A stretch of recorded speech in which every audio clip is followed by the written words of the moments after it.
It's Friday, June the 7th, end of another week. The McClellan oscillator started off this morning just a little bit above zero after being 2 days right at neutral. So not a lot of money moving into the market, not a lot of money moving out, a little bit more moving in. The market today was huge in advancers over decliners, almost 3-to-1. The market was up at the shotgun, finished up 262. This is all talk about the Fed. The weak job reports, believe it or not, was good news for the market because now they think they're going to get free money. The Fed meeting is next week. Be very careful about being long this market next Wednesday. If the Fed doesn't change rates, we're going to drop 5%. Volume was light. So not everybody's committed to this easy money Fed thing. Money in the volume in the NASDAQ was light. Volume in the S&P 500 was light. We've seen this type of volume now for 2 days in a row, but we've seen this below average volume for 9 out of the last 10 days. What's going to happen to the McClellan oscillator? It'll be in this region here somewhere. Let's take a look at the market and the charts and the clouds. Some very interesting things when we look at the Ichimoku. We had price of the S&P just barely up over the 50 simple moving average. Chiku span heading up towards resistance from all of these candles. If we look at the 1 week, which we've been doing, we saw from the week we touched the bottom of the cloud. We moved up in this point. The Ichimoku would seem to say that we are going higher and we should be seeking 2950 as which was the prior high after we had this pullback. Fibonacci's, I don't have the Fibonacci's label to tell me what that pullback was, but why don't we do that? Let's do that. Let's look at this wave, as we say here. Let's go from here down to, we have 1, 2, 3, 4, 5 candles.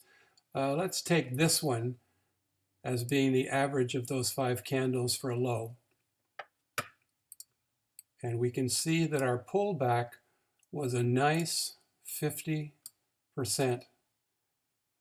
We opened December 26th right at this 50% pullback. And we've been moving up ever since. Now we've got this pullback, which is very clearly to the 38.2%. We have some sort of a pattern going here, right? So Fibonacci's are working. Fibonacci's, if they're working, say that we should be going back up to the previous high. And that could happen by Wednesday noon, and then we could lose it all with a Fed announcement that says they are not changing rates. Apple, very strong stock, up $4.82, $190. And this is where the Fibonacci's are just beautiful. Look at this, right below the daily cloud. Chiku span ends the day in between the 50 simple moving average and the 50, but basically just above the 50 simple moving average. But this is one of those rare occasions where you see the weekly cloud and the daily cloud at the same point and both flat. The reason we didn't hit the top of the daily cloud was because we clearly hit the top of the weekly cloud at 190.194, and there were sellers.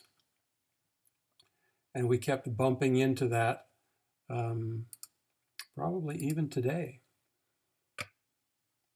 Today we saw rejection at 191.97, and the bottom of the cloud is 191.94, so let's call it even. Sellers were clearly waiting at the bottom of this cloud, and the Chiku span stopped the week on the 8 EMA. This is all important stuff. Caterpillar up today, tried to push its way into the gap, failed. GDX finished flat, a doji right in the middle, meaning undecided. Did I sell calls against this today? I didn't, but I meant to sell next week's 23 calls. If we look at T, up for 40 cents, 1.25%. Whirlpool, I took off the 126 covered calls I had and added 130 covered calls, and those were all tweeted. We certainly do have upwards momentum, and we've got the signal positive here in the MACD. So we should have some positive news next week. Again, this is going to be Fed dependent as well.